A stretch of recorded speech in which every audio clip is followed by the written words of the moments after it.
For a more in-depth look at today's headlines, we're joined again this Monday by political analyst Harvey Kronberg of the Quorum Report. Harvey, good to have you in the studio again. And the weather is changing. People are smiling. The weather is lovely. The weather is lovely. It was lovely for folks on Saturday out there at the No Kings protest.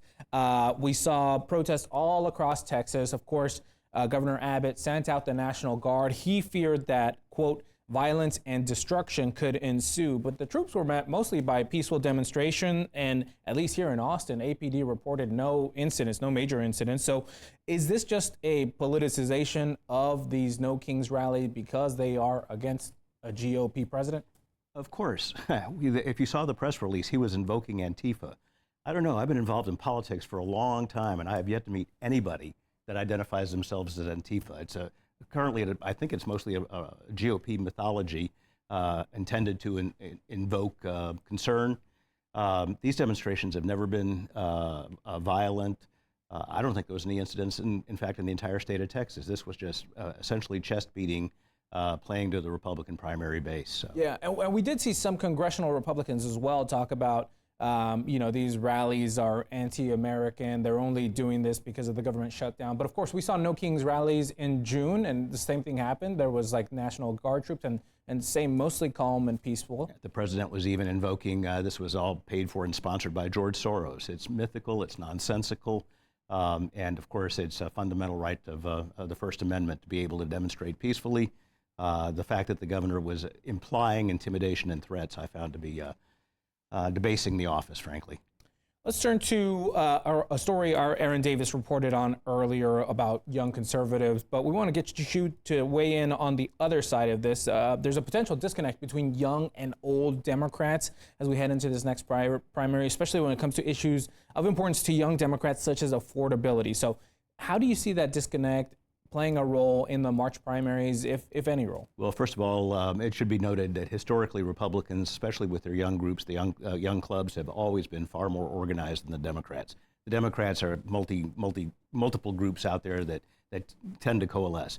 Democrats, frankly, can't win without the youth vote, and I tend to think that there is a sensibility, not just among the young, but among the entire Democratic Party, that it's time for a turnover. There's obviously deep dissatisfaction with the level of response and the nature of the response to the president.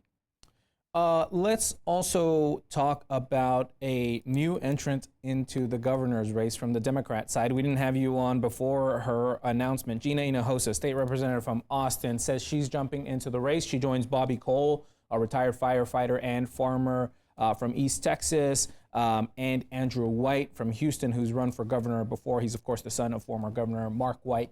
What do you make of Gina Hinojosa's entrance into the race, and what does that do for the Democratic primary? And can she be competitive if she makes it out of that primary? Automatically, she's the front runner, first because she's a female, second because she's Latina.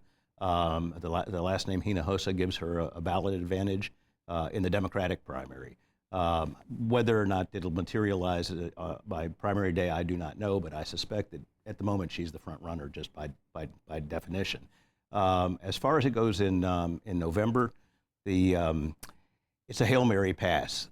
If there is enough general population revulsion, it should be a very good year for Democrats down ballot, but Greg Abbott's going to have $100 million to spend. They haven't started lacerating or beating up on the Democratic candidates yet, but they are very good at that. The state is largely Republican, even if largely moderate Republican. She's putting herself in the possible path for lightning to strike, but she's not going to, unless she goes viral and is able to do small donor money like Beto O'Rourke was, or maybe Tallarico can do. It's definitely a long shot. Yeah, it's an uphill battle. I think her name ID would have to go very, very much higher up. Last question, we got about 30 seconds, but there's the constitutional amendment propositions on the November ballot coming up. Do you feel any of them are at risk of not passing?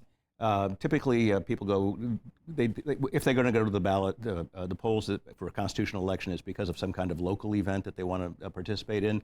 They typically don't vote no on constitutional amendments, and I haven't seen any money spent on either side to either promote or oppose. That being said, the presumption is they'll pass. All right, that's Harvey Kronberg. Thanks for joining the program. My pleasure.